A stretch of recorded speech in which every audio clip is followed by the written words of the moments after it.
Hello my dear friends, कैसे हैं आप सभी लोग। चलिए आज की वीडियो स्टार्ट करते हैं। कल की वीडियो बहुत ज़्यादा लंबी होने की वजह से मैं आपको गैमेटोफाइट की संरचना नहीं बता पाई थी, तो आज मैं आपको गैमेटोफाइट की संरचना, ठीक है, हम क्या पढ़ रहे थे वो देख लीजिए। हम इक्विसिटम के बारे में पढ़ रहे थे, ठीक है। आज आपको मैंने इक्विसिटम की बॉडी स्ट्रक्चर अच्छे से समझा दिए है और उसका गैमेटोफाइट हम कल पढ़ने वाले थे, बट वीडियो बहुत ज़्यादा लेंदी हो गया था, इसलिए हम नहीं पढ़ पाए थे। आज हम गैमेटोफाइट का स्ट्रक्चर पढ़ेंगे, ठीक है। और उसके बाद देखेंगे कि इसमें क्या होता है, जो मेल फीमेल आपके जो भी गैमेटोफाइट है कैसे विकसित होते हैं, ठीक, बीजाणु का क्या रोल होता है, और लास्ट में आपको देखनी है लाइफ साइकिल। चलिए फिर इसी तरीके से हम अपनी वीडियो को स्टार्ट करते हैं और आगे के टॉपिक को पढ़ना शुरू करते हैं। कल मैंने आपको स्ट्रोवेल्स के बारे में बताया था, जिसपे क्या होते हैं, हमारे जीवाणु विकसित होते हैं, ठीक। अब देखते हैं यहाँ से क्या जीवाणु गैमेटोफाइट की क्या होती है। पहली कोशिका है, ये परिपक्व जीवाणु आकार में कैसे होते हैं, गोल होते हैं। ये नीचे आपको दिखाई दे रहा होगा आकार इसका कैसा है, ये है जीवाणु, आकार इसका गोल होता है, ठीक। और 4 समकेंद्रीय दीवार परतों से सुसज्जित होते हैं, ठीक है। इसमें 4 क्या होती है, समकेंद्रीय दीवार परतें होती हैं। पहली सेलुलोज की बनी होती है, जो थोड़ी सी नाजुक होती है। सबसे अंदर होती है बच्चों सेलुलोज की परत, अंदर से बाहर आएंगे तो दूसरी वाली होती है एंडोस्पोर, ठीक है, एंडोस्पोर के रूप में बाहर होती है। और क्या होता है, इसके बगल में बाहरी रूप से क्या एक्सोस्पोर होती है। देखिए 3 परतों के बारे में हो गई, सेलुलोज, एंडोस्पोर, उसके बाद एक्सोस्पोर, ठीक है। एक्सोस्पोर बाहरी रूप में एक नाजुक परत से घिरी हुई होती है, जिसे मध्य परत के रूप में जाना जाता है। और सबसे लास्ट की एक परत होती है एपिस्पोर, एपिस्पोरियम। ये एपिस्पोर को चपटे और चम्मच जैसे सुझावों के 4 संकीर्ण सर्पिल रूप से घायल बैंड में विभेदित किया जाता है। इन बैंडों को आमतौर पर इलेटर्स कहते हैं। ये जो आपको दिखाई दे रहे हैं ना, ये जो बैंड्स हैं 1 2 3 4, ये क्या है, इलेटर्स हैं, ठीक है। और किसके बने हुए हैं, सल्फिर स्पोरियम के बने हुए हैं। और ये क्या है, विभेदित है इसकी सुरक्षा के लिए कि किस तरीके से बीजाणु जीवित रहेगा हर एक स्थिति में, ठीक है। तो जो सर्पिल बैंड बीजाणु को चारों ओर से कसकर कुंडलित रहते हैं जब तक कि स्पोरेंजियम अलग नहीं हो जाता। और इलेटर बेहद हार्डिस्कोपिक होता है और हवा नमी बदलाव पर तुरंत ही प्रतिक्रिया करते हैं। देखो ये वाली जो दिखाई दे रही है ना स्ट्रक्चर, क्या करते हैं, ये जो हमारा बीजाणु होता है इसको संरक्षण प्रदान करते हैं, धूप से, गर्मी से, इन सब चीज़ों से बचाते हैं किसे, हमारे बीजाणु को, ठीक है। इलेटर्स क्या है, एक तरीके से उसका प्रोटेक्शन केज है, ठीक है, बीजाणु के लिए। अनुकूल परिस्थिति में क्या होता है, बीजाणु अंकुरित होता है और गैमेटोफाइट पौधे को जन्म देता है, ठीक। देखो जरा, जो हमारा ये बीजाणु है वो क्या करता है, अंकुरित होता है। इसमें बच्चों जो हमने पढ़ा था क्या कल, जो हमारा वो था ना जिसमें बीजाणु विकसित होते हैं, ठीक है, स्ट्रॉवेल्स में, उसमें सिर्फ आपके बीजाणु विकसित होते हैं। उस बीजाणु से एक प्लांट बनता है, उसमें आपके मेल और फीमेल गैमेटोफाइट्स होते हैं, ठीक है। तो फिर देखिए वही बता रहे हैं इसमें, अनुकूल परिस्थितियों में क्या है, बीजाणु अंकुरित होता है और सामान्य रूप से एक लिंगी गैमेटोफाइट पौधे को जन्म देता है, ठीक है। द्विलिंगी नहीं है, इसमें दोनों अलग अलग होते हैं, ठीक। एक लिंगी गैमेटोफाइट पौधे को जन्म देता है। देखिए ये दिखा रखा है गैमेटोफाइट प्लांट, ठीक। अब देखते हैं इसके स्ट्रक्चर के बारे में। परिपक्व गैमेटोफाइट लंबे समय तक जीवित रहने के लिए हरे थैलाइड और शाखीय संरचना, जो कि गीली मिट्टी छायांकित क्षेत्र पर उगते हैं, ठीक है। 2 अच्छी तरह से चिन्हित क्षेत्र दिखाई देते हैं, कुशन जैसे कॉम्पैक्ट और रंगहीन बोलस क्षेत्र, लंबा सीधा हरा प्रकाश संश्लेषण, अनियमित आकार से लो बेलस भाग की निचली सतह पर राइजोट उत्पन्न होते हैं। देखो जरा कि 2 तरीके के क्षेत्र हमें दिखाई देते हैं, ठीक है। एक लंबा ये वाला क्षेत्र और दूसरा एक ये बोलस जैसा क्षेत्र दिखाई देता है। ये जो ये वाला क्षेत्र है ना, ये बोलस जैसा क्षेत्र दिखाई देता है और नीचे क्या होती है, राइजोट्स, जड़ें होती हैं, ठीक। ये हो गई इसकी आकृति। यदि वृद्धि के लिए परिस्थितियां अनुकूल रहीं तो पहले यौन अंग बनते हैं जब गैमेटोफाइट्स 30 से 40 दिन के होते हैं, ठीक है। गैमेटोफाइट जो प्लांट्स हमारा बीजाणु से ग्रो हुआ था, उसे कितने दिन, 30 से 40 दिन हो जाते हैं। उसके बाद इसमें मेल और फीमेल गैमेटोफाइट्स बनने शुरू होते हैं। अब देखिए जरा, आर्गोनियम,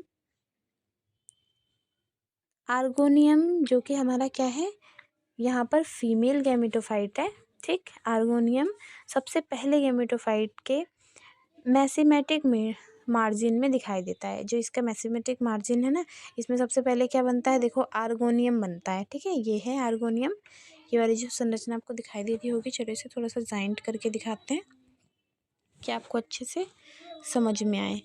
ये देखिए, जो ये वाली संरचना है ये आपकी क्या है, आर्गोनियम है। ठीक, आर्गोनियम है, ये क्या है, फीमेल गैमेटोफाइट है। ठीक, ये सबसे पहले बनता है। जो हमारा मेजरमेंट होता है इसका गैमेटोफाइट प्लांट्स का, इसमें सबसे पहले आर्गोनियम बनता है। ठीक है, आगे देखिए, उन क्षेत्रों पर जहाँ सीधे लोब विकसित होते हैं, आर्गोनियम के विकास के बाद गैमेटोफाइट में सीमित क्षेत्र पर एंथ्रोडियम आमतौर पर एक बड़ी संख्या में विकसित होना शुरू हो जाता है। जब ये आर्गोनियम यानी फीमेल गैमेटोफाइट हमारा पूरी तरीके से विकसित हो जाता है, उसके बाद क्या बनता है, एंथ्रेडियम। ठीक है, एंथ्रेडिया बनना शुरू हो जाता है। तो एंथ्रेडिया क्या है, आपका मेल गैमेटोफाइट है। ठीक, इसके अंदर क्या होते हैं, स्पोर्स होते हैं। ठीक है, जो इन दोनों में क्या होगा, जब मेयोसिस होगा, जब फर्टिलाइजेशन होगा, उसके बाद हमारा प्लांट ग्रो होगा। ठीक, तो क्या होता है, देखो पहले हमारा आर्गोनियम विकसित हो गया, उसके बाद हमारा एंथ्रेडिया भी विकसित होने लग जाता है ऊपरी सिरे पर। आमतौर पर बड़ी संख्या में विकसित होने शुरू होते हैं और वे आमतौर पर प्रकाश संश्लेषण लोब या आर्गोनिया के अलावा विकसित होते हैं। ठीक है, जो हमारा गैमेटोफाइट प्लांट था, इसमें दोनों गैमेट्स आ चुके हैं। ठीक, अब आगे देखते हैं। देखिए, अब इन दोनों के स्ट्रक्चर की बात करते हैं। सबसे पहले हमें पढ़ना है फीमेल। ठीक है, यानी फीमेल हमारा क्या था, आर्गोनियम। ठीक है, आर्गोनियम के बारे में हम सबसे पहले पढ़ने वाले हैं। परिपक्व आर्गोनियम में गैमेटोफाइट में एक बैक्टर, एक उभरी हुई गर्दन होती है। ठीक, इसमें कोशिकाओं के 4 उद्भर पंक्तियाँ होती हैं। गर्दन में 1 से 2 नलिकाएं कोशिका होती हैं। बैक्टर में एक बैक्टर, कैनाल कोशिका और अंड कोशिका होती है। देखिए क्या क्या बताया हमें इसमें, इस डायग्राम को ध्यान से देखिए। इसमें क्या होती है, एक उभरी हुई गर्दन होती है, एक बैक्टर और एक कैनाल कोशिका होती है। इसमें दिखाई दे रही है ना, कोशिकाओं को आप अच्छे तरीके से देख सकते हैं। ठीक, देखिए 3 कोशिकाएं हैं इसमें, वेक्टर। यहाँ देखिए, ये वाली जो हमारी स्ट्रक्चर, इसमें 3 कोशिका है, वेक्टर, कैनाल और अंड कोशिका। 3 कोशिकाएं हो गई और एक उभरी हुई गर्दन है। ठीक, अब आगे देखते हैं इसका एंथ्रेडियम। एंथ्रेडियम जो होता है वो क्या होता है, आपका मेल गैमेटोफाइट्स होता है। इसे अच्छे तरीके से ये देखिए, ये क्या है, मेल गैमेटोफाइट है एंथ्रेडियम। एंथ्रेडियम क्रमबोल गोल संरचना वाली होती है। ठीक, इसमें एक बाहरी जैकेट परत, मोटाई में एक कोशिका और आंतरिक एंडोगोनियम कोशिका होती है। ठीक है, इसमें 2 कोशिका होती हैं। प्राथमिक एंडोगोनियल कोशिका विभाजित होती है और पुनः विभाजित होकर एंडोगोनियल कोशिका का एक समूह बनाती है। बार बार ये विभाजित होती है और कोशिका का क्या बना लेती है, समूह। देखो इस वाली में क्या है, सिर्फ एक है और ये विभाजित होने के पश्चात क्या ऐसा समूह बना लेती है। ठीक, देखिए समूह बना लेती है जो एंडोसाइट मात्र कोशिका निर्माण करती है। प्रत्येक एंडोसाइट 2 एंडोसाइट शुक्राणु मात्र कोशिका बनाती है और प्रत्येक एंडोसाइट यानी शुक्राणु मात्र कोशिका एक बड़े चपेट सर्पिल रूप से कुंडलित होकर मल्टीफ्लैगेट शुक्राणु यानी शुक्राणु जनन में रूपांतरित हो जाते हैं। परिपक्वता पर जैकेट परत के टूटने से शुक्राणु मुक्त हो जाते हैं। ठीक है, देखो जरा, ये फर्स्ट नंबर वाला आपको देखना है। ये क्या है, बहुत सारे इसमें जैसे पहले विभाजन होना शुरू हुआ और उसके बाद जो हमारा एंड्रोगोनियल था वो बहुकोशिकीय बन गया। ठीक है, बहुत सारी कोशिकाएं दिखाई दे रही होंगी आपको, ये बन गई और ये जैकेट्स लेयर है। ठीक है, इसका जैकेट लेयर क्या होता है, जब बहुत ज़्यादा ये कोशिकाएं परिपक्व हो जाती हैं अपनी, ठीक, शुक्राणु मात्र कोशिकाएं बना लेती हैं। उसके बाद देखो जो शुक्राणु मात्र कोशिकाएं हैं, जो एंडोसाइट होते हैं, एंडोसाइट मात्र कोशिकाओं का निर्माण करते हैं। ठीक है, उसके बाद देखिए जरा कि जो परिपक्वता पर जो जैकेट्स होता है वो फट जाता है। ठीक, जैकेट्स क्या करता है, फट जाता है और शुक्राणु मुक्त हो जाते हैं। देखिए जरा, ये जो हमारे क्या है, आर्गोनियम था, इसका बड़ा रूप यहाँ भी दिखा रखा है। तो सबसे ऊपर क्या होती है, नेक होती है, गर्दन होती है, और उसके बाद कौन सी सेल है, कैनाल सेल है, फिर वेंट्रल सेल है, उसके बाद लास्ट में आपकी एग सेल आती है। ठीक, ये स्ट्रक्चर बहुत ज़्यादा इजी है, तो आप इस तरीके से दिखा सकते हैं। ये हो गया आर्गोनियम का स्ट्रक्चर और ये एंथ्रोडियम का स्ट्रक्चर। ठीक, अब हम इसके फर्टिलाइजेशन को देख लेते हैं फटाफट से। देखिए जरा, निषेचन के समय शुक्राणु में से एक परिपक्व आर्गोनियम की गर्दन की ओर तैरता है। ठीक है, जो शुक्राणु होता है, ये देखिए क्या होता है कि जो हमारा जैकेट्स है वो टूट जाता है और इसमें से सारे शुक्राणु अलग हो जाते हैं। ठीक है, और इसका शुक्राणु थोड़ा राउंड में और इस तरीके से होता है। ठीक, और ये क्या होते हैं, तैरते रहते हैं, उल्टे सीधे तरीके से तैरते रहते हैं और किसकी ओर आ जाते हैं, परिपक्व आर्गोनियम की गर्दन की ओर तैरते हुए आ जाता है। ठीक है, यहाँ गर्दन की तरफ। चलिए हम इस फर्टिलाइजर को अच्छे तरीके देखो, जा गर्दन की ओर तैरता हुआ आ जाता है। फिर कोशिका की उदर नहर कोशिका के विघटन द्वारा स्थापित मार्ग से गुजरता है। अंत में अंड के साथ विलय हो जाता है। जैसे ही संलयन होता है, देखिए यहाँ से सबसे पहले क्या करता है, स्पर्म अंदर आता है और यह इसका विघटन हो जाता है। जो कैनाल कोशिका होती है, विखंडन के स्वरूप में ये अंदर क्या होता है, एग के साथ आ जाता है और निषेचन हो जाता है, युग्मज संलयन हो जाता है इसका।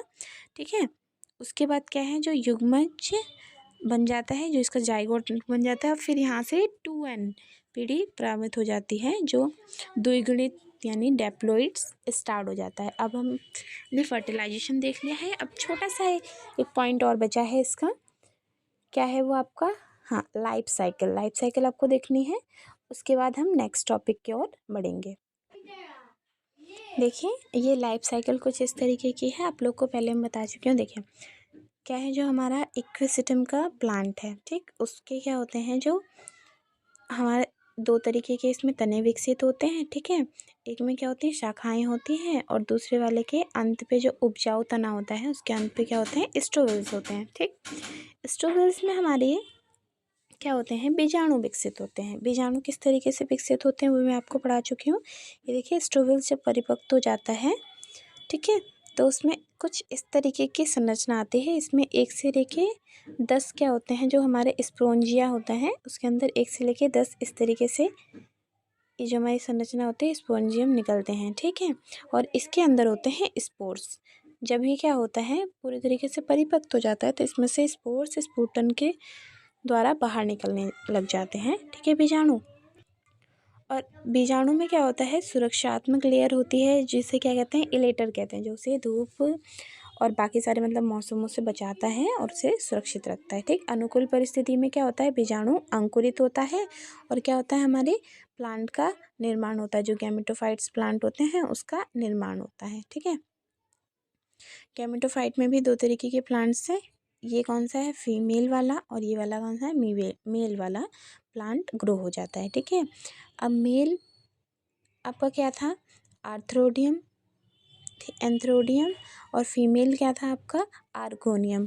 तो आर्गोनियम में क्या होती है, एग होता है, और जो एंथोडियम में होता है आपका स्पर्म होता है। ठीक है, उसके बाद दोनों में क्या होता है, फर्टिलाइजेशन और जाइगोट का निर्माण हो जाता है। यहाँ तक हम पढ़ चुके थे। जाइगोट के बनने के बाद क्या होती है, हमारी द्विगुणित प्रावस्था प्रारंभ हो जाती है। ठीक, अब देखिए ज़रा, मैं आपको बता दूँ कि आपकी क्या है, अगुणित प्रावस्था कहाँ, ठीक है, इसमें भी क्या होती है, दोगुणित प्रावस्था होती है। अगुणित प्रावस्था कहाँ से, अभी तक जो हम पढ़े थे वो कौन सी प्रावस्था थी, अगुणित प्रावस्था थी। अब हम पढ़ेंगे द्विगुणित प्रावस्था। तो यहाँ से क्या होती है, जो डेप्लॉइड स्टेज आ जाती है, और जो जाइगोट होता है उसमें क्या होता है, विभाजन शुरू हो जाता है। विभाजन के फलस्वरूप क्या, अंकुरन के बाद एक जड़ विकसित होती है और क्या, हमारा नया प्लांट विकसित हो जाता है। किसका, इक्विसिटम का नया प्लांट विकसित हो जाता है, और दोबारा से यही प्रोसेस आपकी शुरू हो जाती है। आई होप कि आपको अच्छे से लाइफ साइकिल समझ में आ गई हो। क्या बन जाता है, यंग स्पोरोफिटिक, ठीक, गैमेटोफाइट बन जाता है। ठीक है, यहाँ आपको दिखाई दे रहा होगा। तो ये बहुत ईजी है, आप इसी वे में रख सकते हैं और अच्छे से आपको समझ में आ गया। Thank you for watching my video. Channel को लाइक कीजिए।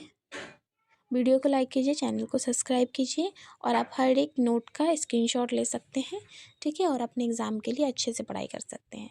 Thank you.